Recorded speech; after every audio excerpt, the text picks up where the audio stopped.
Salut à vous, Parmanda, bienvenue sur ce nouveau numéro de DC Collection. Aujourd'hui, je vais vous présenter 5 comics que j'ai récemment construits avec Batman et Tortue Ninja chez Urban Comics. Record de vitesse. IDW et DC Comics nous offrent le crossover ultime, réunissant des icônes incontournables de la pop culture, Batman et les Tortues Ninja. Batman et les Tortues Ninja ont beau évoluer dans deux univers différents, ils ont plus de points communs qu'on ne pourrait le croire. Si le Chevalier Noir doit à Frank Miller quelques-unes de ses histoires les plus marquantes, les Chevaliers d'Écaille sont largement inspirés du travail de ce dernier sur Daredevil et Ronin. Liés par un environnement urbain malfamé, ces héros avaient donc toutes les chances de se croiser au détour d'une case, et c'est désormais chose faite. Partis à la poursuite de Shredder dans une autre dimension, les Tortues Ninja se retrouvent à Gotham City. L'affrontement entre le clan des foot et les mutants n'échappe pas au plus grand détective de DC Comics, qui devra bientôt aider les tortues à rentrer chez elles. Avec son scénario simple mais efficace et rythmé, appuyé par de très belles illustrations, ce crossover réalise un vieux fantasme de geek. Certes sans conséquence sur les deux univers qui s'y rencontrent, mais diablement bien mené. Pour seulement 10 € dans la collection Urban Kids, Batman et les Tortues Ninja méritent amplement de rejoindre votre bibliothèque. Suite et fin de Planetary dans ce second tome chez Urban Comics. Warren Ellis et John Cassaday nous offrent la conclusion de l'intrigue avec les numéros 13 à 27 de la série. Elijah Snow et ses acolytes doivent en finir avec les 4. L'occasion d'en apprendre un peu plus sur chacun des protagonistes et d'explorer les mystères du monde de Planetary. Intense hommage à la science-fiction dans son ensemble, des pulps aux comics en passant par les séries télé, Planetary est une œuvre tellement référencée qu'elle parvient à s'auto-alimenter sans pour autant tomber dans des clichés prévisibles. Les clins d'œil aux classiques de la bande dessinée américaine y sont tellement nombreux qu'il est impossible de tout lister, et pourtant tout ça se développe dans la cohérence la plus totale. Si la série ne s'adresse clairement pas aux néophytes ou à ceux qui cherchent du pur divertissement, les amateurs de comics en auront pour leur argent, et se délecteront de cet univers tout simplement parfait. Planetary c'est donc complet en 2 tomes et c'est juste indispensable. Injustice continue avec ce 7ème tome chez Urban Comics, l'occasion pour la série de prendre un nouveau départ.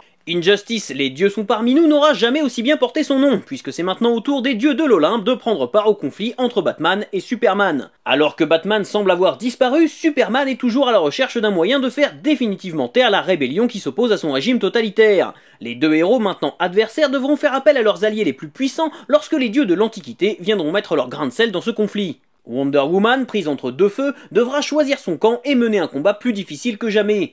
Si j'avais reproché à Injustice une petite baisse de régime dans les tomes précédents, je trouve que le début de cette 4ème année du récit redresse le tir et donne un nouveau souffle à l'intrigue. Ce 7ème tome d'Injustice est donc une très bonne surprise et il redonne de l'intérêt à cette excellente série. Glénat Comics continue de publier le travail de Joey Benitez avec ce premier tome de Wraithborn. Signé Maria Chen et Joey Benitez et publié par le label de ce dernier, Wraithborn nous raconte comment Mélanie, adolescente lambda et mal dans sa peau, se voit investie d'un pouvoir ancestral à la place d'un puissant guerrier entraîné depuis toujours pour le manipuler. En tant que nouvelle détentrice du Wraithborn, Mélanie est condamnée à affronter des démons bien décidés à la tuer. L'aide de Valine, à qui était destiné le Wraithborn, permettra à Mélanie de contrôler ses nouveaux pouvoirs. Cette série n'est pas sans rappeler The Darkness ou d'autres productions des années 90 comme Magdalena que l'on devait déjà entre autres à Benitez et Chen. Et s'il ne faut pas s'attendre à beaucoup de surprises, la lecture reste agréable en tout point. Wraithborn c'est pas indispensable mais c'est plutôt joli et ça passe tout seul. Panini Comics fête ses 20 ans cette année, et pour l'occasion, l'éditeur réédite plusieurs récits majeurs en librairie avec des couvertures réalisées par des artistes français. Dans cette collection, on retrouve notamment Spider-Man avec la saga One More Day et une magnifique couverture de Bastien Vives. Après avoir révélé son identité secrète au monde sous l'influence de Tony Stark, Peter Parker doit maintenant composer avec une célébrité qui met ses proches en danger. Ainsi, Tante May est gravement blessée par une balle destinée au tisseur. Prêt à tout pour sauver sa tante mourante, Spider-Man va devoir faire l'un des choix les plus difficiles de sa vie. Si cette saga de J. Michael Straczynski et Joe Quesada est souvent décriée, elle a le mérite de tenir en haleine le lecteur jusqu'à la dernière page en jouant sur le suspense et la nostalgie. Et dans cette collection, je vous conseille également de jeter un œil aux X-Men par Joss Whedon et John Cassaday, ou encore à Deadpool avec l'immanquable Il faut soigner le soldat Wilson.